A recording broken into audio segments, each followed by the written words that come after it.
안녕하세요. 썰사람 구독자 여러분. 올해 여름은 유난히 더운 것 같습니다. 다들 여름을 어떻게 보내고 계신지 궁금하네요. 저는 설레는 마음으로 여름 휴가 계획을 짜고 있습니다. 지금부터 그 이유를 말씀드리도록 해볼게요. 이 이야기의 시작은 제 기억의 시작으로 거슬러 올라가야 합니다. 저는 여유롭고 부족함 없는 집안에서 누릴 수 있는 건 다 누리면서 자랐습니다.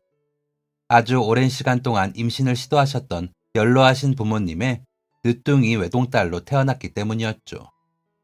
두 분은 저에게 모든 것을 해주고 싶어 하셨어요. 여름에 겨울 과일이 먹고 싶다면 얼마든지 먹을 수 있었고, 가지고 싶은 물건은 얼마든지 가질 수 있었습니다. 다행히도 예절에 대해서는 아주 단호한 분들이셨기 때문에 문제를 일으키는 어른으로 자라지는 않았죠. 저는 배움의 기회도 많았어요. 많이 배운 부모님의 영향으로 학군이 좋은 곳에서 초중고를 나왔죠. 국민학교를 졸업할 때는 외국인과 자연스러운 대화가 가능할 정도의 영어 실력을 갖추고 있었습니다. 중학교 때는 어머니와 함께 미국에서 잠시 살기도 했죠. 한창 한국의 경기가 침체되어 많은 사람들이 힘들어하고 있었다는 걸 미국에 가서야 알게 되었습니다. 경기 침체로 타격을 받을 집이 아니었던 것이었어요. 저는 그때 처음으로 집이 얼마나 부유했는지 체감하게 되었습니다. 부모님은 돈이 많았을 뿐만 아니라 인격적으로도 성숙한 분들이었어요. 가진 것을 나눌 줄 아는 분들이라 주변의 존경도 많이 받았습니다. 아침이 되면 커피와 함께 독서를 하셨고 제 앞에서 싸움 한번 하지 않는 분들이셨어요. 저에게도 큰 소리 한번 낸 적 없는 분들이셨습니다. 우아하다는 표현이 정확하겠네요. 그렇게 학창 시절을 보내던 저에게 잊을 수 없는 굵직한 사건이 몇 가지 있는데 정체 모를 한 아주머니에 대한 이야기입니다. 어느 주말 누군가 저희 집 문을 두드렸어요. 어머니는 문으로 향하셨습니다.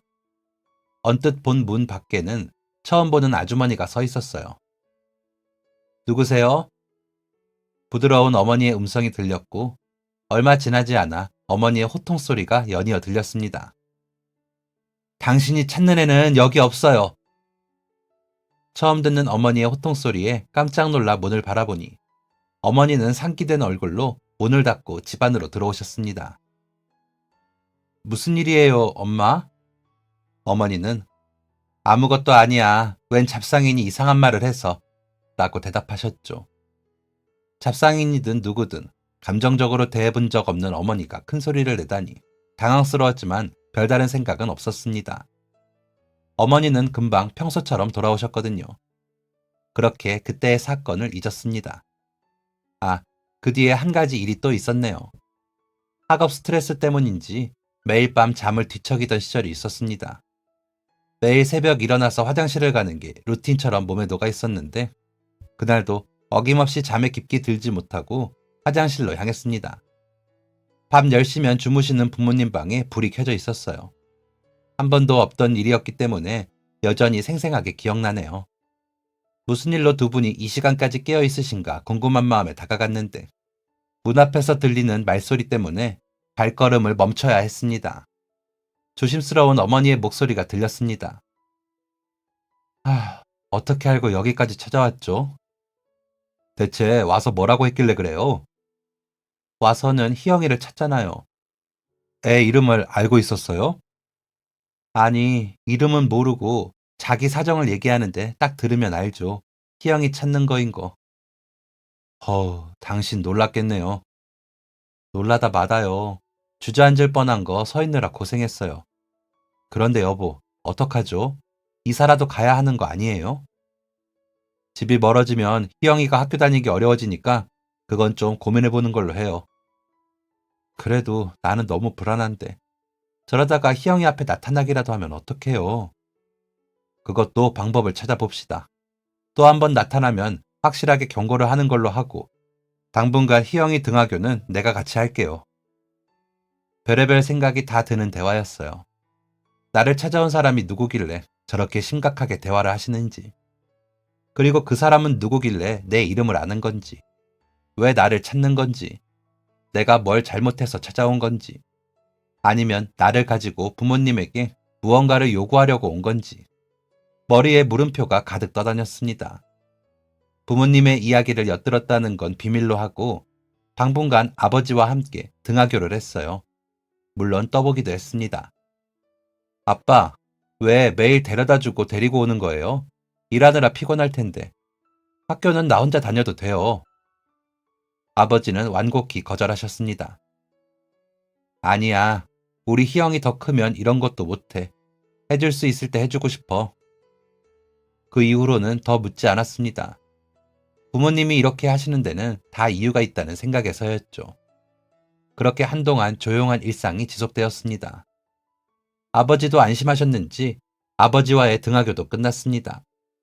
그런데 고등학교 2학년이 되었을 때 저는 그때 집으로 찾아왔던 아주머니로 추정되는 한 여자를 만나게 되었습니다. 학교 행사가 있어 조기 하교를 한 날이었죠.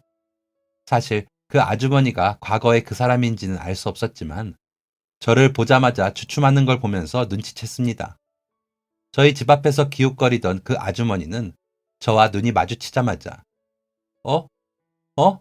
를 연발하며 주변을 둘러보았고 어쩔 줄을 몰라 했어요. 저도 순간 온몸에 긴장이 됐습니다. 누가 봐도 수상한 행동이었거든요. 당장 집에 들어가면 저를 쫓아 들어올까봐 어떻게 도망을 가야 할까 머리를 굴리고 있는데 그 아주머니가 거리를 유지한 채 제게 소리쳤습니다. 잠시만, 거기서 기다려줘요. 내가 금방 올 테니까. 아주머니의 목소리는 아주 심하게 떨렸습니다. 반대편으로 뛰어가는 뒷모습을 보니 땀을 닦아내리는 것 같았어요. 가만히 있으라고 했지만 가만히 있을 수 없었습니다. 무서웠으니까요. 그런데 묘하게도 뛰어가는 아주머니의 뒷모습에서 치근함이 느껴지기도 했습니다. 무서우면서도 묘한 감정이었죠. 하지만 무서운 마음이 더 컸기에 저는 조금 주저하다 집 안으로 쏙 들어갔습니다. 대문을 쿵 닫고 떠난 아주머니가 돌아오는지 알기 위해 대문 밖을 틈 사이로 슬며시 보고 있는데 얼마 지나지 않아 아주머니가 손에 큰 바구니를 들고 오는 게 보였습니다. 아주머니는 제가 없는 걸 보고 작은 한숨을 쉬더니 과일 바구니를 대문 앞에 내려놓았습니다. 그리고 주머니에서 수첩을 꺼내 무언가를 끄적이고는 쪽지를 바구니 사이에 넣어두었죠. 아주머니가 대문 앞을 떠나고 뒷모습이 보이지 않게 됐을 때 슬며시 나가 과일 바구니를 집으로 가지고 들어왔습니다. 과일 바구니를 식탁 위에 올려놓고 바구니 틈에 쪽지를 꺼내보려고 하는데 마침 어머니가 도착하셨습니다. 딸, 오늘 일찍 오는 날이지? 엄마랑 밖에서 데이트할까? 들떠보이는 어머니에게 인사를 하려는 찰나 어머니가 물으셨습니다. 어머, 웬 과일 바구니야? 아빠 벌써 들어왔어? 아니요, 누가 주고 갔어요. 어머니는 밝게 웃으며 말씀하셨습니다. 어머, 누가? 주민분들이니? 이렇게 큰 과일 바구니는 비쌀 텐데 누가 주신 건지 얼굴 봤어? 저는 고개를 끄덕이며 대답했습니다. 어떤 아주머니가 두고 가시는 걸 봤는데 전에 한번 봤던 것 같아요. 어머니의 표정이 순식간에 굳어졌습니다. 뭐? 전에 왔던 사람인 것 같은데. 어머니는 딱딱한 말투로 다시 한번 물으셨습니다. 그 사람이 너한테 무슨 말 안 했어? 딱히 무슨 말 한 건 아니고 저보더니 잠깐만 기다려달라고 하고는 막 뛰어가서 이걸 사가지고 왔어요. 너는 그걸 기다리고 있었어? 어머니의 목소리는 약간 화난 듯 했습니다. 제가 아니라 이 상황이에요. 아니요, 모르는 사람이 기다리라고 하는데 어떻게 그러겠어요. 그 아주머니가 가자마자 집으로 들어왔어요. 어머니는 안도의 한숨을 내쉬셨습니다. 잘했어. 저는 어머니의 말을 듣고 안심했습니다. 그래서 과일 바구니 틈새를 뒤져보았죠. 뭐 찾니? 아까 그 아주머니가 쪽지 같은 걸 넣었거든요. 어머니는 제 앞에 있는 과일 바구니를 낚아채 가져가셨습니다. 안 돼! 당황스러웠습니다. 왜요? 어머니도 당황스러운 건 마찬가지였나 봅니다. 안 돼! 뭐가 안 되는데요?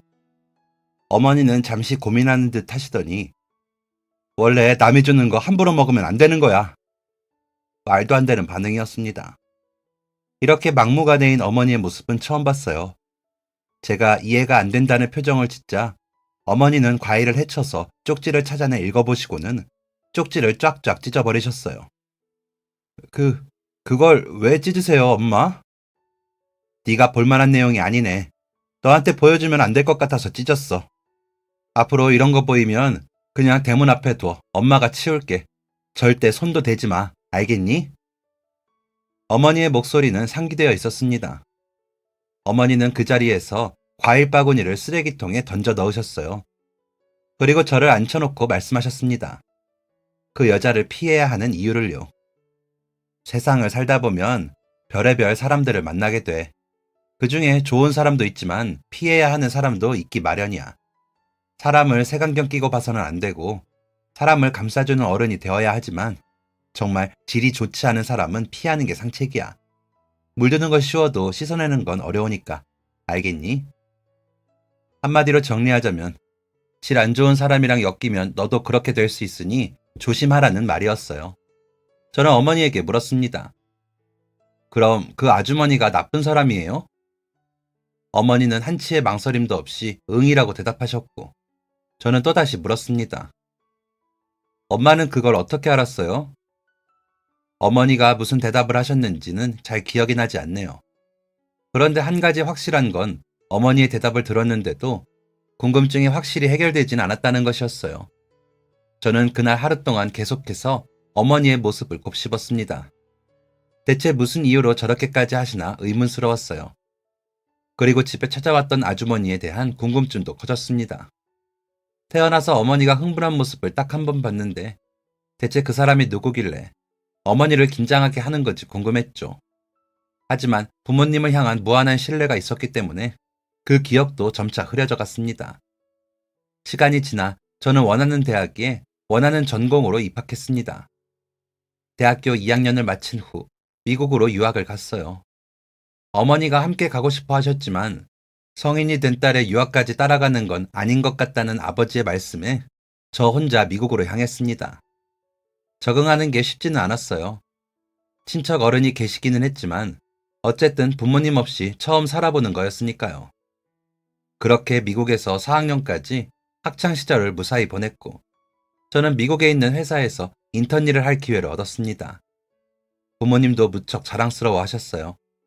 제가 잡은 기회를 놓치지 않도록 옆에서 응원을 아끼지 않으셨죠. 덕분에 저는 겁이 많은 성격임에도 미국에서 일하겠다는 도전을 할 수 있었습니다. 회사에서 일하기 위해 정말 열심히 준비했어요. 어떻게 해야 인정받고 이 회사의 정직원이 될 수 있을지 고민하고 고민하며 열정적으로 살았습니다. 대학교를 다닐 때도 그렇게까지 열심히 살았던 적은 없는 것 같아요. 열정, 딱 그 말이 어울렸어요. 저는 정말 열심히 살았습니다. 오죽하면 주변 사람들이 왜 이렇게까지 하냐며 말릴 정도였죠. 저는 미국에서 살아남기 위한 최적의 방법을 찾았고 준비했습니다. 이제 모든 게 완벽해졌다고 생각했어요. 그런데 첫 출근을 앞둔 날, 한국에서 급한 연락이 왔습니다. 아버지가 많이 편찮으시다는 연락이었죠. 저는 그동안 준비했던 인턴십은 어떻게 할지 생각하지도 않고 그 다음날 새벽 한국으로 돌아오는 비행기를 탔습니다. 사실 제가 얼마나 열심히 한지 아는 어머니는 아버지의 건강은 괜찮으니 오지 말라고 하셨죠. 그런데 괜찮으니 오지 마라는 연락을 할 때는 아버지의 상태가 조금 안정이 된 상황이었던 거고 처음 쓰러지셨을 때는 아주 심각한 상황이었다고 해요. 그러니까 저에게 연락을 하셨겠죠.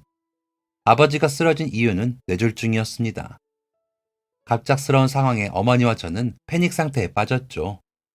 언제까지고 건강할 것만 같았던 아버지가 하얀 병원복을 입고 누워있는 걸 보니 마음이 무너지는 느낌이었습니다.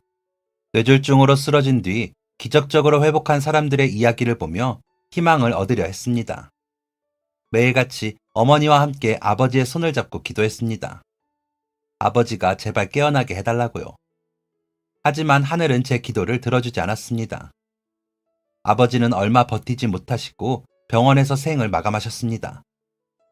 아버지가 돌아가신 뒤 소식을 듣고 온 많은 사람들이 아버지의 마지막 길을 배웅해 주셨고 응원해 주셨죠. 그런데 어머니는 동네 꼬마아이던 시절부터 함께 했던 아버지와의 이별을 쉽게 받아들이지 못하셨습니다. 어머니는 텅 빈 동공으로 빈 곳을 바라보며 말씀하셨습니다. 기영아, 네 아빠 참 너무하지? 최소한 마음의 준비는 하게 해줘야 하는 거잖아. 어떻게 이렇게 갑자기 떠나버리니?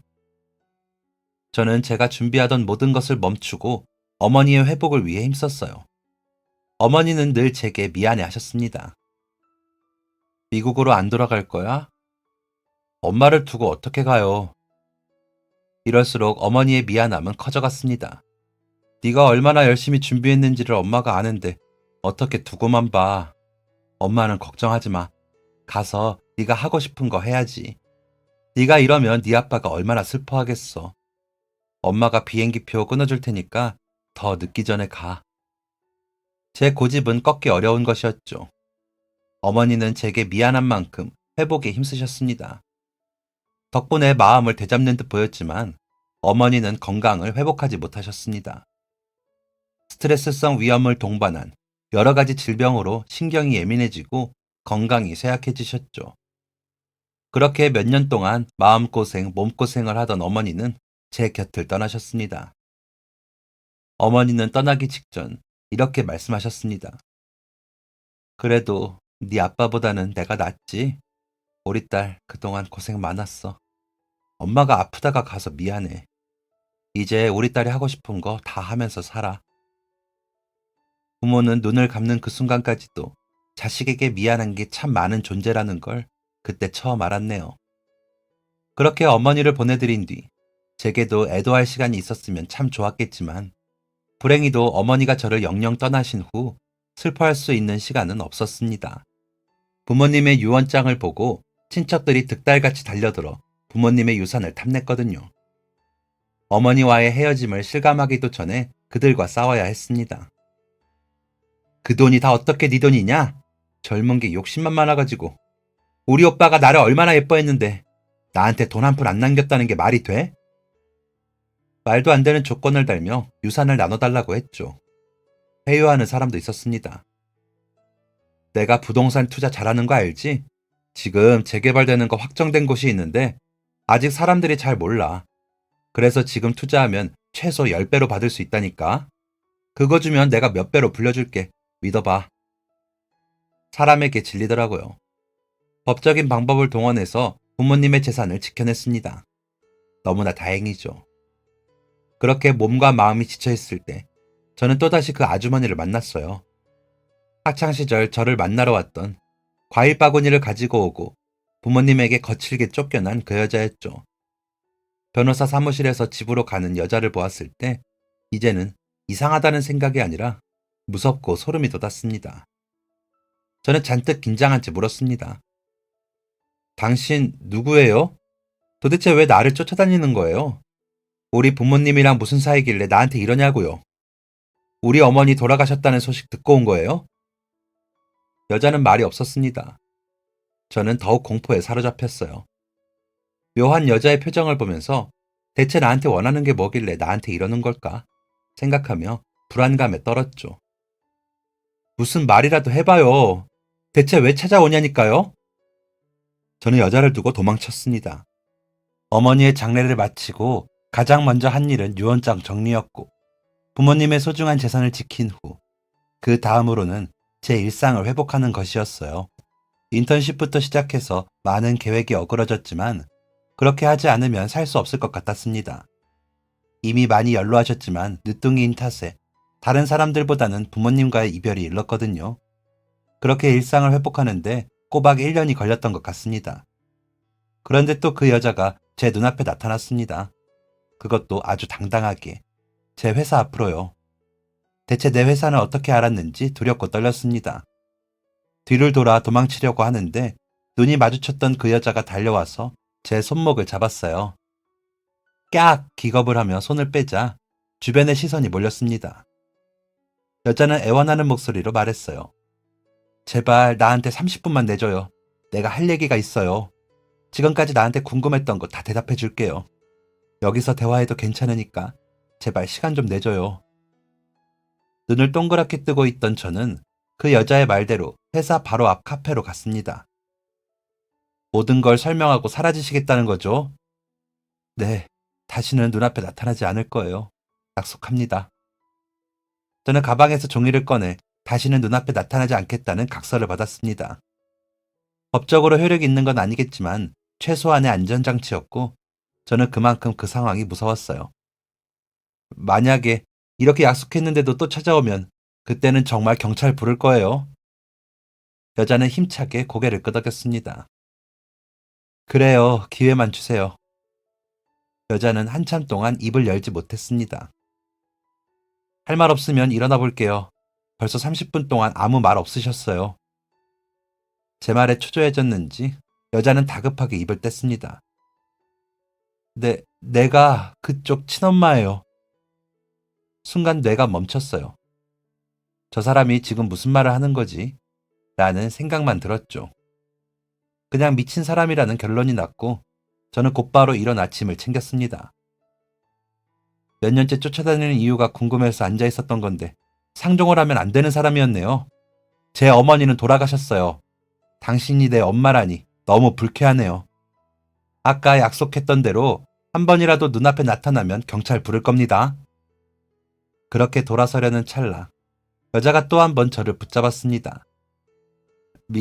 미안해요. 내가 말주변이 없어서. 대답할 가치도 없다고 생각하고 몸을 돌리려는데 이거 한 번만 봐줘요. 여자는 가방에서 파일 하나를 꺼냈습니다. 다시 자리에 앉아 깔끔하게 정리된 파일을 들춰보았습니다. 그 안에는 산부인과 입원 기록과 입양 동의서가 있었어요. 이게 뭔데요? 제가 그쪽을 낳아준 엄마라는 증거예요. 이젠 불쾌함을 넘어 분노가 머리끝까지 차올랐습니다. 이봐요, 당신. 미친 거 아니에요? 헛소리도 적당히 해야 하는 거예요. 대체 이게 뭐 하자는 겁니까? 여자는 곧장이라도 울 것 같은 얼굴로 서류를 저에게 떠넘기듯이 넘겼습니다. 헛소리라고 생각할 수도 있어요. 그런데 한 번만 들여다봐 줘요. 한 번만요. 여자는 결국 눈물을 떨어뜨렸습니다. 저는 서류를 챙겨 밖으로 나왔어요. 집 한 구석에 서류를 집어던져 놓고 분을 가라앉히기 바쁜 저녁이었습니다. 의지적으로 그 서류를 피했어요. 버리려고 했지만 왠지 모르게 버리는 것도 힘들었습니다. 그러다 정말 뜬금없이 그 서류를 보고 싶어졌어요. 서류를 열어보았습니다. 산부인과에 전화를 걸어 기록을 확인했습니다. 저에게 준 기록과 정확히 맞아떨어지더군요. 가짜는 아니었습니다. 입양 동의서가 작성된 입양시설로 연락을 했습니다. 그곳에서 하는 말도 기록과 동일했습니다. 심장이 쿵쿵거리고 식은땀이 흘렀어요. 당장이라도 부모님에게 가서 이 사실을 알리고 그 여자가 헛소리를 하고 있다는 걸 증명하고 싶었지만 부모님은 이미 제 곁을 떠난 상태였습니다. 저는 몇 달 동안 제 출생 전의 사건을 추적하기 시작했어요. 부모님의 지인, 친척들의 이야기를 바탕으로 알게 된 사실은 그 누구도 어머니의 임신 사실을 알지 못했다는 것이었습니다. 갑자기 어느 날 출산을 위해 일을 쉬어야 한다는 말만 남기고 사라진 뒤 아이를 안고 나타났다고 했죠. 뭔가 이상했습니다. 그래서 입양 동의서가 작성된 시설에 다시 전화를 걸어 확인했습니다. 저희 부모님에 대한 기록이 남아있는지요. 결과적으로 부모님은 저를 그곳에서 입양하신 거였습니다. 제 눈앞에 나타난 그 여자에게서요. 여전히 의심을 풀지 못한 저는 파일 안에 있던 번호로 전화를 걸었습니다. 얼굴 좀 볼 수 있을까요? 저는 여자에게 말했습니다. 뭐가 목적이에요? 네? 돈이 목적이라고 하기엔 아주 어렸을 때부터 찾아왔잖아요. 뭐가 목적이길래 그 옛날부터 큰 그림을 그렸냐고요. 대체 뭐예요? 파일은 다 확인하셨죠? 그래요. 그런데 제가 어떻게 믿어요? 저는 사실을 확인할 수 있는 부모님도 없어요. 그 여자가 제안한 건 유전자 검사였습니다. 저는 어디 한번 해볼 테면 해봐라 라는 생각으로 대했습니다. 대체 무슨 자신감으로 유전자 검사를 하겠다고 하는 건지 코웃음을 쳤죠. 이렇게 당당하게 나오면 내가 눈 하나 깜짝할 줄 알았나? 대체 무슨 자신감이야? 라고 생각하면서요. 그런데 하루 이틀, 결과가 나오는 날이 가까워지자 왠지 모르게 심장이 쿵쿵거렸습니다. 뜬 눈으로 밤을 지새우는 날도 늘어났죠. 왜 이렇게 스트레스를 받나? 진짜 아니라고 생각하면 스트레스를 받을 이유가 없는 게 아닌가? 생각해 보던 중에 알았습니다. 저는 제가 정말 버림받은 아이일까봐 걱정하는 거였어요. 그리고 혼란스러웠습니다. 내가 정말 입양된 거라면, 그럼 나를 키워주신 분들은 왜 그동안 말을 안 했던 걸까? 돌아가시기 전에 언질이라도 주셨다면 좋았을 텐데, 왜 안 그러셨던 걸까? 그분들이 말을 안 한 데는 분명한 이유가 있는 게 아닐까? 등등. 정말 많은 생각이 들었습니다. 그렇게 시간이 흘러 결과가 나왔고, 저는 그 결과를 믿을 수 없었어요. 아니, 정확하게 표현하자면 믿고 싶지 않았습니다. 저는 그 여자의 친딸이 맞았습니다. 엄청난 충격이었어요. 부모님이 돌아가셨을 때와 비슷한 충격이었던 것 같습니다. 다시 그 여자를 만났을 때 여자는 이렇게 말했습니다. 절대 뭔가를 바라고 그러는 게 아니에요. 그런 대체 뭔데요? 나를 입양 보내놓고 갑자기 찾아와서는 뭘 바라는 게 아니다? 이제 와서 엄마 노릇이라도 하려는 거예요? 딸 노릇이라도 해줘요? 태어나자마자 애를 입양 보내놓고 이제 와서? 여자는 고개를 숙이고 가방에서 통장을 꺼냈습니다. 역시 돈이네 라는 생각이 들었을 때 여자가 말했습니다. 제가 평생 모은 돈이에요. 받아주세요. 돈을 줄 생각이었는데 돈을 달라니? 저는 통장을 받아들어 열어보았습니다. 딱 봐도 큰 액수가 찍혀 있었어요. 추레해 보이는 이 여자가 어떻게 돈을 모았는지 궁금할 정도였죠. 이걸 왜 나한테 줘요? 여자는 긴 이야기를 시작했습니다. 첫 이야기는 저를 가지기 전 시점으로 거슬러 올라갔어요. 저는 아주 잘 사는 집은 아니었지만 그래도 썩 괜찮은 집에서 자랐다고 얘기할 수 있어요. 다른 집에 비해 집안이 엄했다는 것을 빼고는 남들과 다를 거 없이 평범하게 자랐다고 생각했는데 그 평범함은 성인이 되자마자 사라졌어요. 집안의 결혼 압박이 시작됐거든요. 여자가 말하는 과거는 바로 어제 이야기처럼 생생했습니다. 여자의 이야기의 시작은 영화의 한 장면 같았습니다. 아주 오래전에 봤던 사람이었어요. 친구 오빠의 친구였는데 스쳐 지나가면서 인사했던 게 전부였던 사람이었죠. 아주 멀다고 느껴지는 과거의 인연을 다시 보게 되니 신기하더라고요. 여자는 그 남자를 만나고 느껴진 호기심이 첫사랑의 시작인지 몰랐다고 합니다. 첫사랑의 풋풋한 감정으로 대화하고 마주치다 보니 사랑에 빠지는 거 한순간이었다고 했죠. 물론 이 사실을 알게 되기까지는 시간이 걸렸지만요. 첫사랑이 시작되었다는 것도 모른 채 집안의 결혼 압박은 점점 심해졌다고 합니다. 매일같이 맞선이 들어왔어요. 부모님은 제 앞에 사진을 몇 장씩 깔아두고 물어보셨죠. 그중 한 명을 선택하라는 것도 아니었어요. 순서를 고르라는 거였어요. 그 당시 제 나이가 20이었는데 솔직히 말하면 끔찍한 기억이에요. 저는 그런 결혼 압박이 제 인생을 가시밭길로 만들었다고 생각해요. 이해가 갔습니다. 20살이라면 하고 싶은 것도 많고 보고 싶은 것도 많을 나이인데 결혼 압박에 시달렸다니 지긋지긋한 과거일 수밖에 없죠. 일을 하고 싶지만 할 수 없었어요. 시집을 가는 게 우선이라고 생각하던 분들이었기 때문에 일은 뒷전이었거든요. 결혼하면 너 하고 싶은 거 다 하라고 말씀은 하셨지만 직감적으로 알았어요. 결혼하자마자 매일 거라는 걸요. 제 어머니가 그랬던 것처럼. 왜 그렇게까지 딸의 결혼에 집착했는지는 모르겠을 때 여자가 말했습니다. 그게 저를 위한 일이라고 생각했기 때문에 그러셨던 거예요. 간혹 있었다던 딸 장사도 아니었고 부모님은 저를 정말 사랑하셨어요. 어머니는 남편을 보필하고 집안에서 가정을 돌보며 희생하는 게 여자의 역할이고 최고의 행복이라고 생각하셨기 때문에 그러셨던 거죠. 여자는 결혼을 통해 완성된다고 하셨으니까요. 그래서 끊임없이 맞선을 주선하는 부모님에게 큰 소리를 내지 못했나 봐요. 고작 20살이었던 여자는 혼란스러운 마음으로 맞선을 보러 다녔다고 합니다. 억지로 나온 맞선이 즐거웠을 리 없죠. 상대가 어떤 말을 해도 지루했고 시간이 빨리 지나가기만을 바랐다고 합니다. 그런 마음을 상대방이 몰랐을 리가 없죠. 당연히 맞선은 제대로 이루어지지 않았습니다. 늘어만 가는 부모님의 한숨보다 여자를 더욱 힘들게 했던 건 점점 자주 생각나는 그 남자였습니다. 몇 번 본 적도 없는 사람이었는데 다른 남자들을 만날수록 더 생각났어요.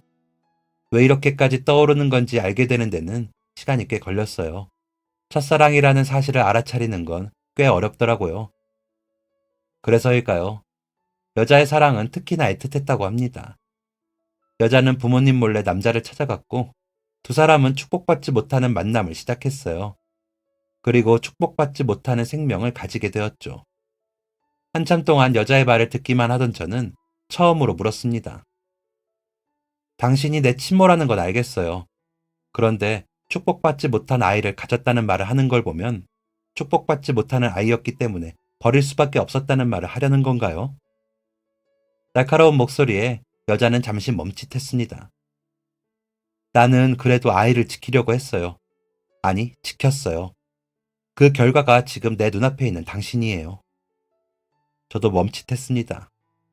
사실 머리로는 알고 있었어요. 이 사람은 돈을 바라고 나를 찾아온 게 아니라는 걸요. 하지만 그 사실을 인정하고 싶지 않았습니다. 나를 한번 버렸다는 사실이 저를 분노하게 만들었거든요. 또 부모님이 살아생전에 여자를 심하게 내쫓은 데는 이유가 있을 거라고 생각했습니다. 내가 당신을 지켰다는 증거는 내 눈앞에 있는 당신이에요.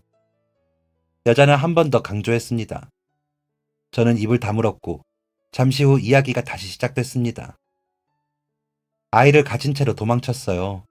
몇 번 찾아오기는 했지만 아무도 나를 모르는 곳으로 도망가니까 거기까지 찾아오지는 못하더라고요. 연고 없는 곳에서 지내는 게 쉽지는 않았지만 사랑하는 남자와 함께 있다는 사실만으로 충분히 위안이 됐다고 합니다. 사랑하는 사람과 단둘이 있는 것만으로도 행복했지만 뱃속에 아이가 있다는 사실은 더더욱 행복했어요. 그러나 그 행복은 오래가지 못했습니다. 남편이 사고로 일찍 이 세상을 등졌기 때문이었죠. 그런데 하필이면 그때 당시 여자는 만삭이었습니다. 남편의 죽음에 충분히 슬퍼할 시간도 없이 출산을 준비해야 했죠. 그런데 남편이 떠나자마자 여자의 가족들이 어떻게 알았는지 여자를 찾아왔습니다. 찾아온 목적은 뚜렷했습니다. 이때다 싶어서 찾아온 거였어요. 여자는 한번 숨을 들이켜고는 어렵게 말을 꺼냈습니다. 아이를 지우고 결혼을 하라는 말이었죠. 남편 없이 여자가 혼자 아이를 어떻게 키우냐고. 저는 말을 잃었습니다. 처음으로 불같이 화를 냈어요. 대체 어떻게 한 건지 그렇게 완강하던 부모님이 한풀 꺾이시더라고요. 얼마 지나지 않아 진통이 시작됐고 여자는 출산을 위해 병원으로 향했습니다. 보호자도 없는 출산. 수월했다면 얼마나 좋았을까요? 순사는 바라지도 않아요. 남들만큼만 아프고 남들처럼 아이를 낳을 수 있기를 바랐어요. 그런데 엄청난 고통에 악소리도 못 내고 힘만 주던 여자는 잠시 정신을 잃었습니다. 그런데 눈을 뜨고 나니 바닥은 이미 피바다였어요. 아이를 낳으면서 출혈이 있었는데 출혈이 도무지 잡히지 않았고 계속해서 수혈만 하는 상황이었다고 합니다. 최악의 상황까지 생각해야 하는 상황에 병원 관계자들은 보호자를 찾았지만 남편은 없었죠. 한시가 급한 상황이었는데 말이죠. 그 이후로는 기억이 없다고 합니다. 눈을 뜨고 나서 가장 먼저 본 사람은 어머니였다고 해요. 어머니는 여자의 손을 잡고 한참 동안 울었다고 합니다. 자신의 어머니가 왜 여기 있는 건지, 어떻게 알고 온 건지, 왜 나를 부둥켜 안고 이렇게 우는 건지 궁금했을 법도 한데 여자의 머릿속에는 단 한 가지의 궁금증밖에 없었습니다. 아이는? 여자는 물었어요. 아이는요? 여자의 어머니는 아무 말 없이 밖으로 나가 의사를 데려왔습니다. 오자마자 제 상태를 살폈어요. 무슨 일이 있었던 건 분명한데 몸을 손 하나 까딱할 수 없으니 답답한 노릇이었어요. 의사가 들어오는 순간 아이는 어떤지 물었는데 의사는 답이 없었어요. 한참 몸을 살핀 의사에게 또다시 물었지만 답이 없었죠. 불안감이 엄습했어요. 정신을 잃기 전에 봤던 피바다가 떠오르면서 심장이 쿵쿵 뛰었어요. 의사는 한참 동안 여자의 얼굴을 보더니 감정이 느껴지지 않는 말투로 말했습니다. 의사는 출산을 하면서 출혈이 잡히지 않았고 아이와 산모 둘 중 하나를 선택해야 하는 상황이 왔었다고 했어요. 둘 중 하나를 선택해야 하는 상황. 의사 결정을 할 산모는 정신을 잃은 상태. 또 다른 의사 결정자인 남편은 죽었고 아이와 산모 중 누구를 살릴지 결정할 수 있는 사람은 여자의 부모였습니다. 여자는 의사의 말을 듣자마자 무너져 내렸다고 해요. 제가 살아있다는 건 아이가 죽었다는 거였으니까요. 여자는 상처가 터져나가는 것도 모른 채 부모를 잡고 오열했다고 합니다. 왜 나를 선택했냐고. 아무리 미운 아이라지만 그래도 딸의 자식이지 않냐고. 대체 왜 그랬냐고. 나를 살렸다고 내가 고마워할 줄 알았냐고. 여자의 부모는 말이 없었다고 합니다. 여자는 시간이 어떻게 흐르는지도 알지 못한 채 병원에서 하루하루를 보냈어요. 죽지 못해서 산다는 말이 그렇게 끔찍한 말인 줄은 몰랐어요. 얼굴도 보지 못하고 품에 한 번 못 안아본 아이가 자꾸만 눈에 아른거렸어요. 가만히 말을 듣던 저는 궁금한 게 생겼습니다. 아이가 죽었다고 했는데 그러면 저는 어떻게 된 거냐는 질문이었죠. 여자는 딱 한마디를 했습니다. 속았어요. 뭐를요? 퇴원을 하고 조금씩 일상을 되찾고 있는데 아주 우연히 집에서 입양 동의서를 보게 됐어요. 설마 그 입양 동의서가... 네, 제가 드렸던 입양 동의서예요. 상식적으로 말이 안 되는 상황에 어떤 반응을 해야 할지 모르겠더라고요. 멀쩡히 태어난 저를 죽었다고 말하고 입양 보낸 거네요. 여자는 고개를 끄덕였습니다. 아이가 죽은 게 아니라 입양된 거라는 사실을 알았을 때는 이미 6년이라는 시간이 지난 뒤였어요. 배신감에 온몸이 떨리고 목 뒤가 뻐근해질 정도로 혈압이 올랐어요. 아이를 낳은 지 4년 뒤부터 결혼 이야기를 꺼냈던 부모가 너무나 가증스러웠어요. 나는 그동안 지옥 속에서 죽지 못해 살았는데 10달 동안 배 아파서 낳은 내 자식을, 그토록 사랑했던 사람의 아이를 몰래 입양 보냈다니. 그 집에 남아있다가는 일을 칠 것 같아 그날부로 집을 나왔어요. 이미 그들은 여자의 부모가 아니었습니다. 지금까지 제 우유부단함을 자책하면서 살았어요. 내가 진작 부모의 간섭을 피했더라면, 그 사람들의 삐뚤어진 애정을 끊어낼 수 있었더라면 저는 남편을 잃지 않았을 수도 있었어요. 사랑하는 아이를 그렇게 허무하게 뺏길 일도 없었을 거고요. 그날부터 찾아다녔어요. 처음에는 아이를 찾아오려고 했어요. 그런데 그건 불가능했어요. 아이가 어디로 입양 갔는지도 말해주지 않는 상황이었으니까요.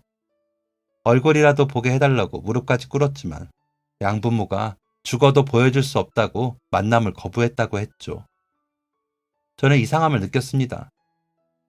제 부모님은 이런 사정을 알면서까지 만남을 거부하실 분들이 아니에요. 여자는 다시 말했습니다. 아이가 죽었다는 의사는 부모에게 돈을 받은 사람이었고, 의사와 간호사, 부모님의 거짓말이 통했던 거였어요. 혼인신고까지 마쳤던 저를 미혼녀로 속이고 제가 병원에서 아이를 낳고 도망갔다고 했어요. 아이를 어떻게 해야 하나 하던 중에 제 부모님이 연락을 받았고, 연로한 두 분은 아이를 좋은 환경에서 키울 수 없으니 아이를 위해 입양을 보내야 한다고 했죠. 그리고 이런 말도 덧붙였다고 했어요. 남자랑 돈에 미쳐서 지 자식도 버리고 떠난 딸이다. 내 딸이라고 말하기도 부끄럽다. 혹시나 찾아간다면 아이를 빌미로 돈을 요구할 게 뻔하다. 그러니 절대 만나주지 말아라. 자기 자식한테 질려버린 부모의 연기를 한 거였어요. 그제야 납득이 가더라고요. 왜 부모님이 그토록 화를 내며 쫓아냈는지요. 저는 분명히 10달 꽉 채워서 출산했어요. 그런데 다른 신생아들에 비해 가볍게 태어난 걸 가지고 조산하라고 속였더라고요. 아이가 조산된 이유도 제가 임신 기간에 폭음과 담배를 밥 먹듯이 했기 때문이라고 했다죠. 이 사실을 알고 나니 대놓고 아이를 만나게 해달라는 말을 할 수가 없었어요. 내 우유부단함을 저주하면서 매일매일 죽음을 생각했어요. 그런데 그럴 수 없었어요. 멀리서 내가 배 아파 낳은 아이가 자라는 모습을 보고 싶었거든요. 가까이 가는 것조차 죄스러워 견디지 못할 정도로 힘들 때만 멀리서 지켜봤어요. 그렇게 매일 몸이 부서져라 일했어요. 그때부터 내 인생의 목표는 하나였어요. 평생을 속죄하면서 사는 것이었죠. 선물 같은 아이를 남겨준 남편에게, 어른들의 미숙함으로 태어나자마자 입양을 간 아이에게요. 그리고 그 방법이 돈을 버는 거였어요. 제가 할 수 있는 건 그것뿐이었으니까요. 여자는 하루에 3시간씩 자며 일을 했습니다. 어떤 굳은 일도 마다하지 않았다고 했죠.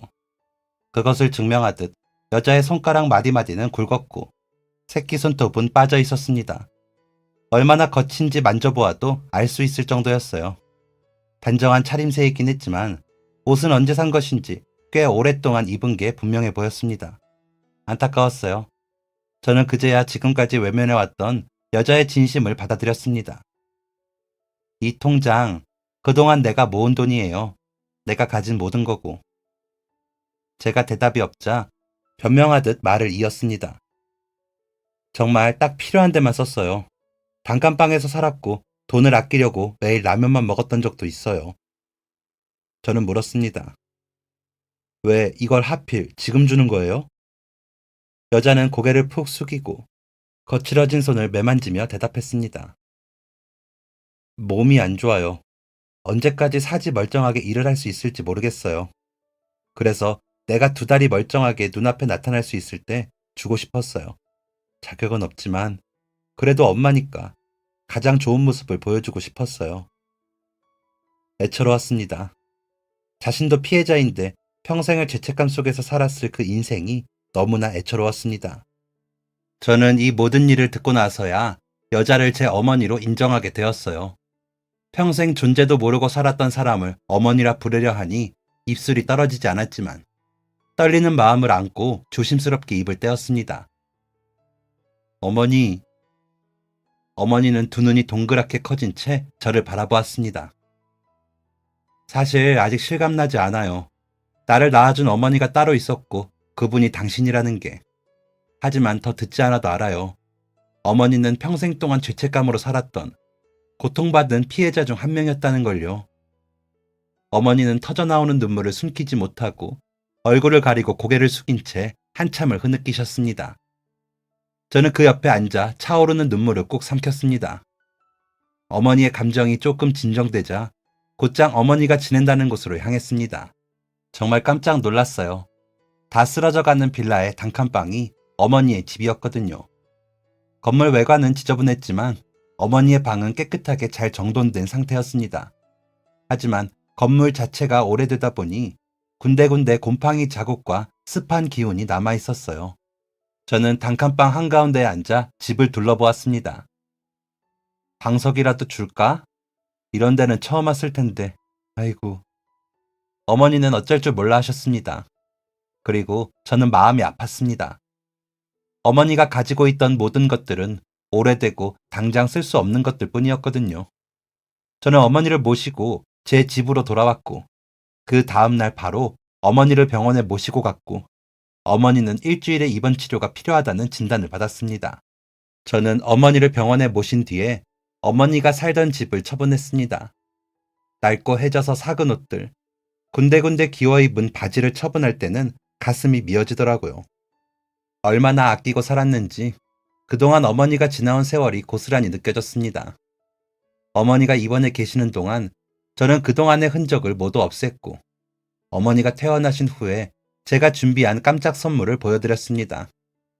그리고 그 선물을 본 어머니는 눈을 휘둥그레 뜨며 입을 막으셨습니다. 그 선물은 앞으로 저와 어머니가 함께 살 집이었거든요. 이런 집에서 지내면 된다고?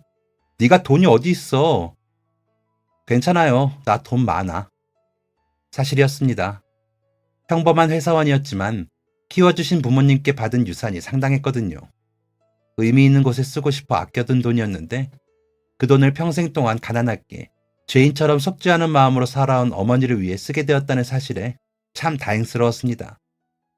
저는 어머니가 저에게 주셨던 돈에 제 돈을 얹어 돌려드렸습니다. 이걸 왜 나한테 다시 주니? 이제 엄마의 인생을 사세요.